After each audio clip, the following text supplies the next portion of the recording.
This video shows how to fix blue screen errors on the Acer Veriton M with easy-to-follow troubleshooting steps.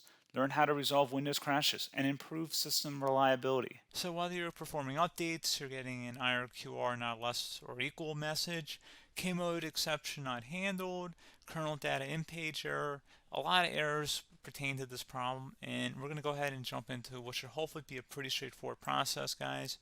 And we're going to go ahead and jump right into it. So first thing I'd recommend doing would be to actually go ahead and boot to the troubleshooting utility on Windows 11.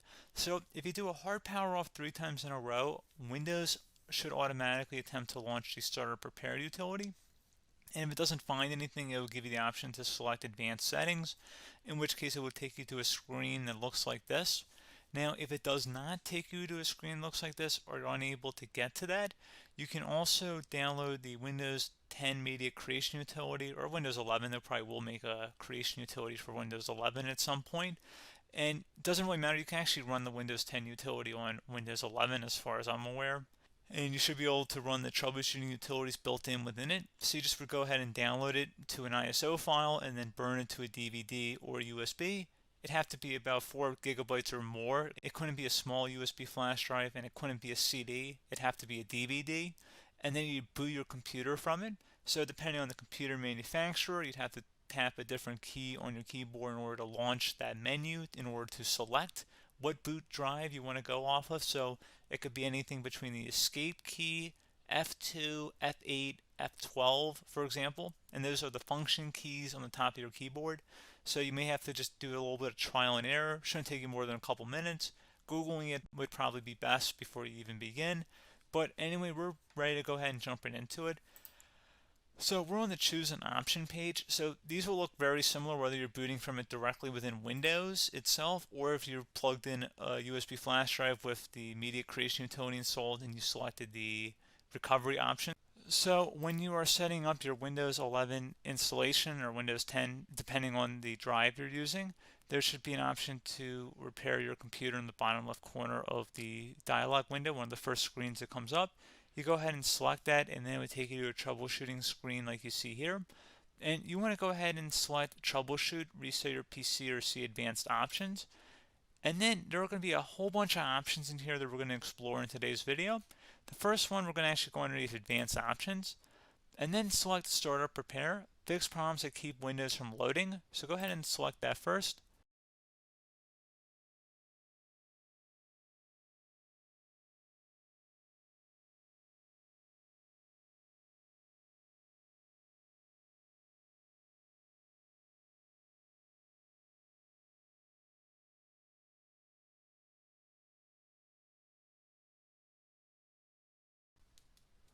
Okay, so you can see it could not repair our PC. That was our first option we could try.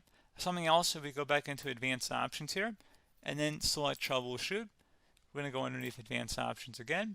You can go ahead and actually access safe mode by selecting startup settings. And then if you select the restart button, you have the option on the screen select safe mode with networking, which will give you a key on the screen. It'll tell you which key to press to enter that. I believe it's the F7 key. It'll do that for you. I'm not going to go over that in today's tutorial because I don't really want to go into safe mode, but you're more than welcome to attempt that by going into here and then selecting restart. Again, it'll launch another screen. It'll say what key do you want to press, and it'll give you like 7 or 8 different options, and you want to select safe mode with networking. There's also an option for a command prompt too, but that's going to be something we're going to cover later in this video, and we don't even have to go through that in order to access it. So that's why I'm not going to really push for that, because unless you know exactly what's causing the problem, you probably don't need to go into safe mode. Unless you're trying to recover files, in which case then you definitely can go into safe mode, but we're trying to actually recover our computer here. So I hope that makes sense. Something else we can also try here as well would be to uninstall updates, remove recently installed quality or feature updates from Windows. So if you go ahead and select that, you can uninstall the latest quality updates, which generally is the more day-to-day updates. Feature updates are the less regularly released ones, like the big ones. I would equate it to service packs in like Windows 7 and Windows Vista and Windows XP. So larger updates that occur once or twice a year at most. And the quality updates are more just a regular update. So probably obviously depend. It'll take longer if you're going to try and uninstall the latest feature update versus quality update, and maybe you don't need to go back that far. So just giving you guys a couple of pointers with that. Something else you can also look at here, and we're going to jump into the command prompt in a little bit, but you can select System Restore, which will use a restore point recorded on your PC to restore Windows. And this is something I would highly recommend here, guys. So select Next. Assuming you have a restore point saved on your computer, you go ahead and select the most recently created one, and you'll select Next, and then you'll select the drive. You shouldn't actually have to select the drive. You can scan for affected programs, but we're going to keep it all default here, and then we're going to select Finish. So once started, System Restore cannot be interrupted. Do you want to continue? I think we're going to select yes. I don't think we have anything better to do on our computer right now, so just give it a moment here to initialize. It will take a couple minutes to run, obviously depending on how large your hard drive is and how much is saved on the System Restore point. So just give it a couple minutes here.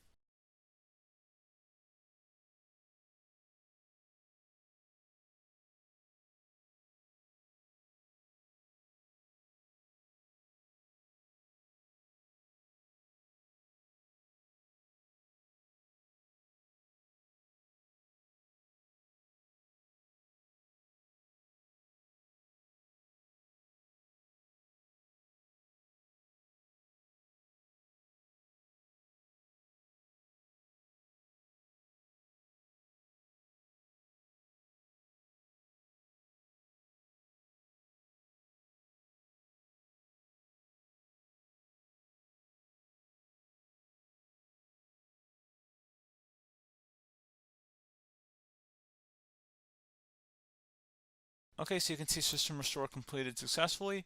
The system has been restored. Your documents have not been affected. Click the Restart button to restart your computer. Go ahead and select Restart.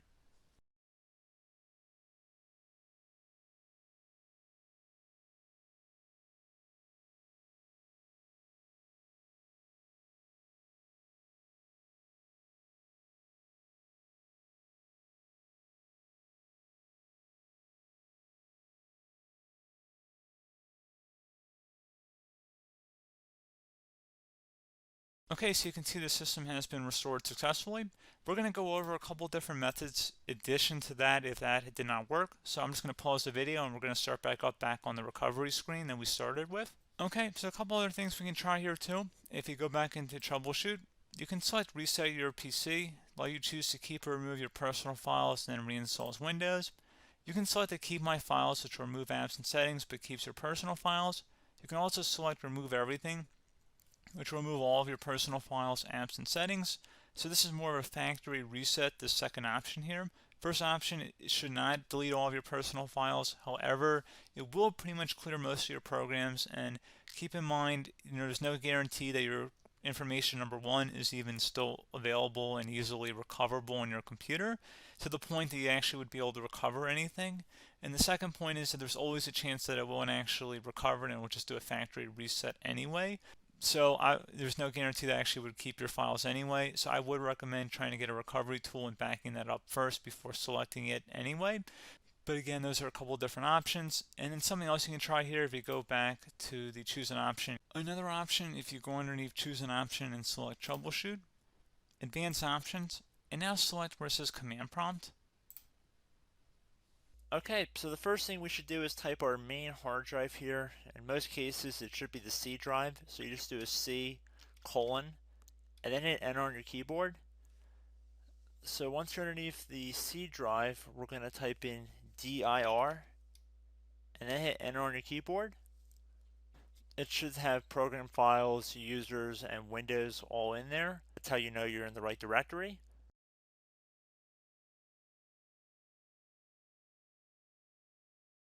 In some cases, it might be the D drive as well, so just keep that in mind.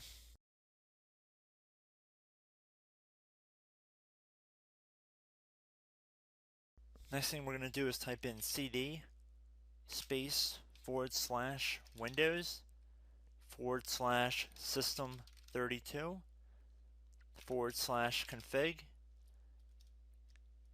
and then you're going to hit enter on your keyboard.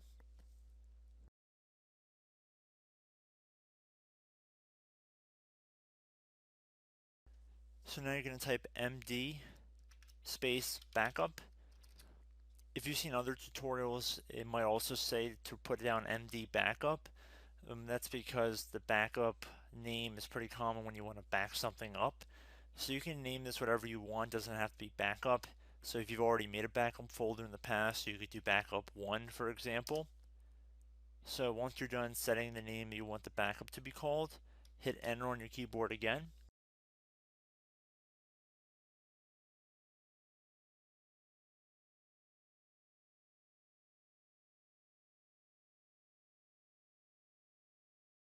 At this point you want to type copy, C-O-P-Y, space, then you want to do the star symbol above the 8 key, then do a period or a dot, whatever you want to call it, then another star sign, and then another space, and then type backup, and then hit enter on your keyboard.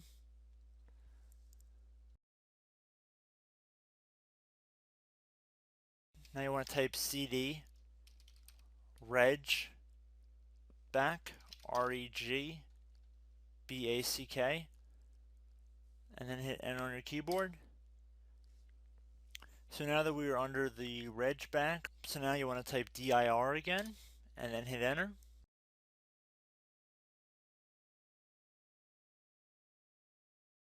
So now at this point we're going to type copy again. So copy, space, star sign,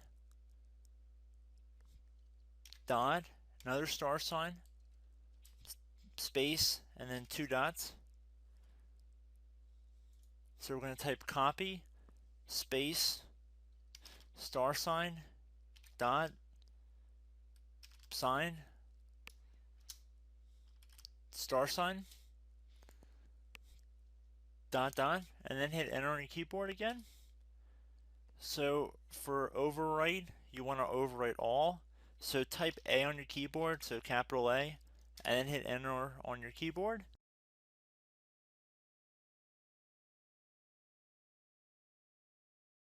So at this point you should be good to go. You can close out of the command prompt window, and if you accidentally continue to Windows 10 you should be all set.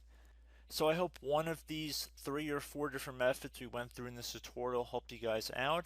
Again, I'm not sure if you guys heard me earlier, but try to go back into your safe mode if possible and uninstall any programs you know might be conflicting with the Windows startup if you can get into safe mode.